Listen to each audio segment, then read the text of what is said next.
O dabar Stasiūnės odos pirmoji dalis. Aš Stasiūnė. Man labai svarbu pasakyti, aš Nelmergė. Atstika tokia bėda. Vieną kartą aš šokant dalykus, laiškus nešiodams, užsuka mano kiemą. Stasis sako, tugi ūkininkė, imk laikraštį, paskaityk, pratingesnė būsi, gal mažnam skelbimų kokį rasi geresnį. Nu ir radau, kaip tik vartydama paskutiniam puslapį parašyta, susipažinkins. Aš ūkininkus ieškau žmonos.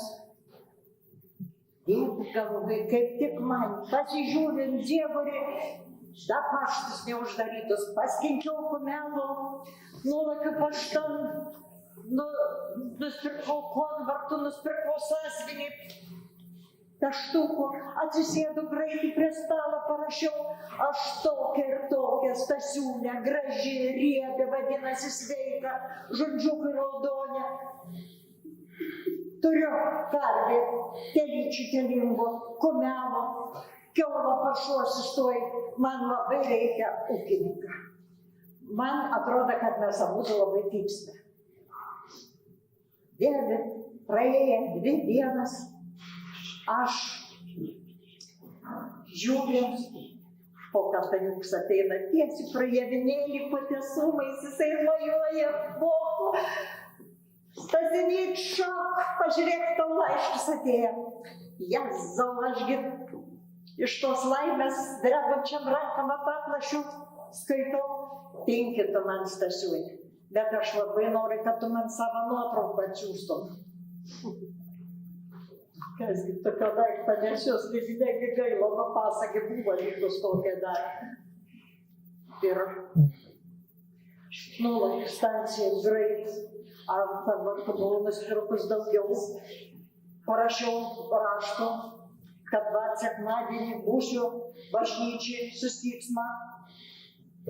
Jezau, kaip gerai, nuotraukų, matai, stančiai nulakiau, užuolaidas iš tos langelyčias uždarytas, potamsi, kamodį stalčiai pakrapščiau, nugi tikrai kieta tokia, bet painu vokam, iš ten konvartam užrašiau, švokant Taniukai padaviau greit, aš tau atiduosiu, bet tu tik tai nuneš greičiau, kad ans gautų laišką. Ir laukia, svajoju, dievulį, ateis sekmadienis, jis nebūtų bažnyčiai, susitiksime ant šventorę. Žiūrė, vėliau Taniuks ateina važiuodamas laišku.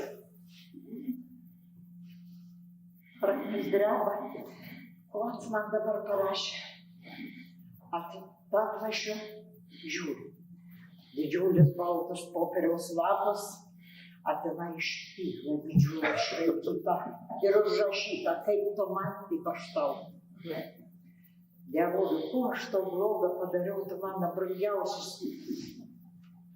Pakratau, iškrentant žemės, drebančiam rankam paėmau betoną traukyti, dievoliu, mat be kolioro dirbau ir randėjau ne savo, akonalos pasų. Man, kaip tu man, taip aš tau. Tai vadinti, aš ir nepausiai energiją.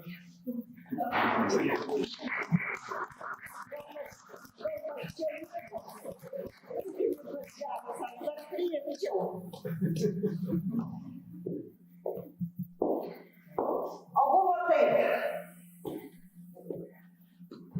Stasiūnė linksma buvo, tikrai smagi materialą buvo. O man kaip vaikui, kiek buvo 12-13 metų panašiai, būdavo nueinam Stasiūnyti svagūdus paradėm, barokus paretinam, mums betonas atpilė, kad būtumėm ir mes gražias kaip ir ana. Nu ir ką, vieną kartą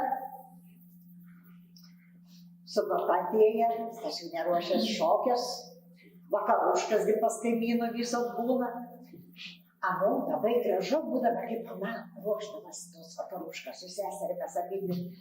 Būdama žiūriu, pasiima anglio, antakius prabrėžia, baroką raudoną, vėdelius patrina, lubytės padažo, nu tokia graži Stasiūnė, bet vis tiek kažko labai nelaiminga, atsistos prieš veidrodį, kad uždainuos tokį sodrų balsą. Mielas pasaulį, ką mane aplaidė, ir kuo galėjau aš tau nusidėti, kad tu į mano mėlynas akutės, į jas meiliai negali pažiūrėti. Abu juokas, sesė Bibi, mes juokėmės, Stasiūnė, pamatysim, gražias tavo akis ir surasi, dar kavalierį, surasi, mes parėjom namutė. Ir pasakojom, nu Stasiūnė, sakam, rauda ištekėti nori. Papasakojom, kaip ruošė šokę šitos vakaruškos, tos kaip ruošės. Mano tėtė sėdi su kaimynu Felikšiuku. Saka, žinai, aš turiu tokį kriaučių. Saka, jis labai gerai siūva, bet sendenis. Kažkur 65 metų, saka. Sutarė, Feliksas tas nuvažiuos su arkliu kaip tik turgon, pasims šito kriaučio, sėdimą mašiną, atvažiuos pas mum kiemą, kaimą, jis pradės čia siūti. Nu ir pirmutinį pašaukėm Stasiūnį. Stasiūnį kriaučius atvažiavo, padarėjai burnasėlį pasisiūtą, tai sakau, pas mum, žinai, va taip, ateina ir suspažina. Janiukui 65, a jo Stasiūnė pavakaravo iki 55. Meluoju, iki 45, kad buvo tarp jų skirtumas geroks. Jinai pradžiai man senas, toks, a paskui žiūri, kad atėjo ruduo, Stasiūnį burnasėlį pasiūva ir suknelų naujų, a burnasėlis tai švarkelis toks, nu, kaip mes vatinka, puspaltis toks burnasėlis, tik istoresnis vatinko vidai, šitesnis biškai. Na ir dabar, žinokit, rudenį šoka veselinių, viskas tvarkoj, buvo ir prie alaus, ir prie dainų, ir prie visko labai linksmas smagu buvo. Dabar snygas vėlis, eina Stasiūnė bažnyčiai ir vis būdavo kelias eina per mūsų kiemą. Stasiūnė paeina, atsisuka atgal žiūri. Vėl paeina, atsisuka atgal žiūri. Stasiūnė sako, ko tu ten stoviniuoji, šitai pasakytų man. A jis sako, tu pasižiūrėk, kaip gražu. Ant pėdą savo žiūri, sako, Janiukus eina. Agulalo, kojas statydams, aš pušėjim, sako, pažiūrėk, koks takelis gražus, taip nežiūrėsiu, sako. Vieną kartą pavasariop jau Stasiūnė su Janiuku gerai gyvena ir karvę turėjo, ir šieną prisišienavo per vasarą, jau ten aplūdo, jau ten kaimynai tarpininkavo biškį. Atėjo pavasaris. Mama ateina kambarin ir sako, vaikeli, sako, nuvaik tu pas Stasiūnį, pažiūrėk, ko tas sakys taip kaukia. Vis bau. Sako, tik tu vaikeli pasižiūrėk, kaip pats kaukia. Ar aukštyn žiūri, ar žemyn. Sako, mama, koks skirtumas, kaip kaukia, ar aukštyn žiūrėdams ar ne. Sako, jeigu aukštyn žiūri, gali gaisras būti nelaimė. Ateina nelaimė, sako, šuva nujaučia. A jeigu žemyn žiūri, tai nabašnikas bus ant kaime. Nu ką, lakiugi pažiūrėk, kas čia bus, kad ta šuva taip kaukia. Nu, lakiu, aš tu pridūsis. Jėzau, šuva po sodu laksta, kiškius baida. A vis girdžiu, Jėzau, ateina kambarinė. Stasiūnės nėra, Janiukus visu savo ūgį ant baltos paklodės, būdant lovas išsitiesis, apurvins, dėkui mano. Iešku Stasiūnės, kas šiaip stika, kas jį taip išvalioja. Išėjau laukan, vėl girdžiu, a jeigu pašarinėt žiūrėti, Stasiūnė rezginis prisivilkišus, va šitaip apskabinus ir vėliau, Stasiūnė sako, ko tu taip kaukia? Kaip aš nekaukšiu, kaip aš neraudosiu. Janiukus šiandien pas Vaclavenį kiaulų pjovė. A Janiukus niekad negerdavo. A Vaclavenė paėmė ir pavaišino, išgėrė čierkų. Jėzau, kaip tik bala, pavasarį šlapia buvo, kaip tik bala, jėliukus eina, koja užsikabina, kaip bala.